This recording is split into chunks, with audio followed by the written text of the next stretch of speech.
Hi friends, ఈ Sunday మా ఇంట్లో స్పెషల్ వచ్చేసి రాగి సంగటి అలాగే చికెన్ కర్రీ చేశాను. రాగి సంగటి అయితే చాలా మెత్తగా పెరుగు మీద ఉన్న మీగడలాగా వచ్చిందండి. చాలా మెత్తగా ఉంది.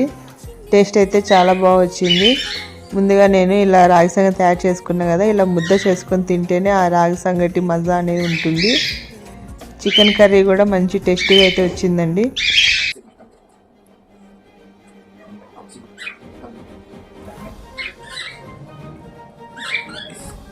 చికెన్ కర్రీ తర్వాత రాగి సంగటి టేస్ట్ చేద్దామండి. ఇవాళ టేస్ట్ అయితే బాగుంది. ఎప్పుడైనా సరే రాగి సంగటి అది చేసుకున్నప్పుడు ఇలాగ మనము కర్రీలో ఈ విధంగా మనం మొత్తం ఇలా సంగటిని బాగా పులుసు అంటే విధంగా చూసుకొని టేస్ట్ చేయాలి. చాలా రుచిగా ఉంటుంది.